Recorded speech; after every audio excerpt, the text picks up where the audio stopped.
Kali ini admin akan membahas lanjutan dari anime Dandadan. Di anime, terakhir kita diperlihatkan di mana Okarun dan Jin menemukan sesuatu yang mirip dengan jimat-jimat kertas setelah membobol tembok. Mereka yang kebingungan setuju untuk menunggu Ayase pulang ke rumah terlebih dahulu. Tiba-tiba ada suara ketokan pintu yang terdengar. Jin mendengar itu langsung lari karena menyangka itu adalah Ayase yang pulang. Akan tetapi, bukan Ayase tapi ibu-ibu berwajah seram yang nampak setelah Jin membuka pintunya. Siapakah ibu-ibu itu? Kita beralih ke Ayase Momo terlebih dahulu. Di sini diperlihatkan Ayase yang sedang mandi didatangi bapak-bapak yang juga berwajah seram. Karena kita tahu jika ini adalah pemandian campuran, yang dimana berarti mau pria ataupun wanita dapat memasukinya dengan bebas. Bapak-bapak tadi yang kita tidak tahu namanya itu berbicara ke Ayase jika Ayase terlalu berani untuk masuk ke pemandian air panas seorang diri. Di sini kita diberitahu jika Ayase tidak tahu jika yang dimasukinya sekarang adalah pemandian campuran. Bapak-bapak berwajah seram itu kemudian masuk ke dalam air untuk merendam tubuh mereka. Ayase yang kebingungan dan takut akan hal itu berpikir untuk pergi dari pemandian tersebut, tetapi jalan keluarnya terhalangi oleh bapak-bapak berwajah seram itu.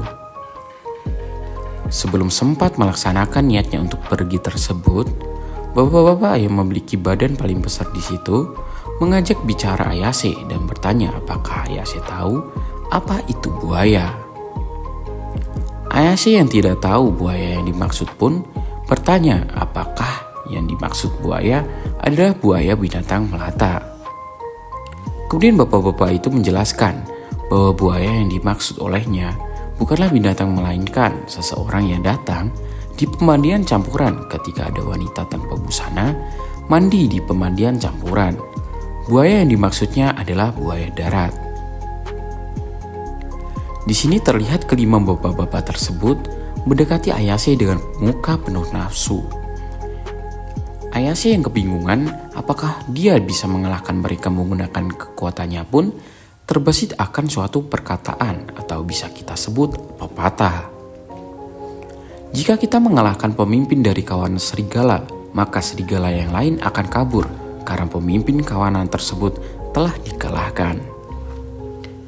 Ayase pun mencoba untuk menerbangkan bapak-bapak yang terlihat seperti pemimpin dari kawanan tersebut. Tetapi saat Ayase ingin mengeluarkan kekuatannya, ternyata kekuatannya tidak bisa keluar karena terlalu pusing. Tiba-tiba bapak-bapak yang memakai kacamata terpental oleh sesuatu yang kita tidak tahu datangnya dari mana. Ayase tidak menyia-nyiakan kesempatan tersebut untuk menggunakan kesempatan tersebut untuk kabur. Tiba-tiba hal yang mengejutkan kembali terjadi. Tiba-tiba atap dari pemandian tersebut rubuh dan menimpa kawanan bapak-bapak tersebut. Ayase berpikir jika itu memang kesempatan emas untuknya kabur. Tapi sebelum sempat untuk kabur, ternyata ada satu bapak-bapak yang lolos dan memegang kaki Ayase. Dan lagi-lagi terjadi keanehan di sana. Dinding dari pemandian itu, yang dimana dinding tersebut kemudian menimpa bapak-bapak yang memegangi kaki Ayase. Tiga kejadian aneh itu entah mengapa selalu berpihak pada Ayase. Apakah itu murni kebetulan ataukah ada hal lain yang sebenarnya terjadi? Tiba-tiba ada yang berbicara jika pemandangan dari pemandian air panas yang bobrok itu ternyata juga bagus juga. Dia berkata bahwa dia sangat beruntung. Di sini diperlihatkan jika yang berbicara pada Ayase adalah nenek Turbo yang dalam wujud kucingnya. Apakah ini berarti kejadian-kejadian aneh tadi adalah ulah nenek Turbo yang bertujuan untuk menyelamatkan Ayase? Kita semua tidak tahu. Ayase yang kaget kenapa nenek Turbo ada di pemandian itu, bertanya kenapa nenek Turbo bisa ada di sana. Nenek Turbo kemudian menjawab bahwa ketika Seiko menyebutkan alamat Jin, Nenek Turbo langsung teringat jika alamat tersebut adalah wilayah pemandian air panas.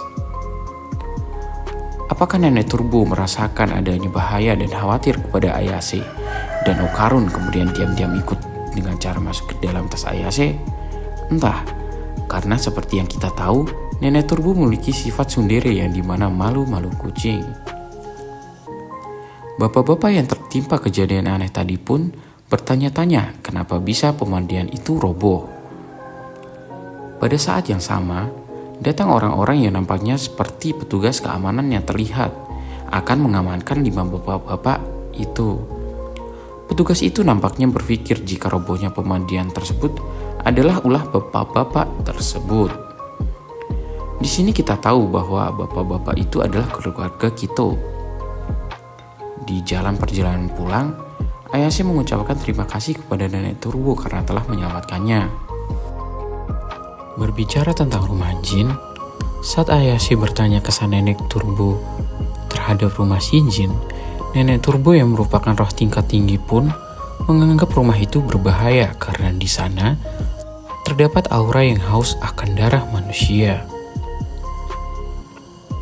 Panel manga kali ini pun berakhir di situ. Lanjutannya akan admin lanjutkan di video selanjutnya. Jangan lupa like dan subscribe, karena dengan itu admin akan lebih giat untuk membuat video-video di hari selanjutnya. Jika ada yang mau membantu traktir kopi admin untuk membuat video, bisa nyawar di kolom deskripsi. Dengan admin jomblo di sini, terima kasih.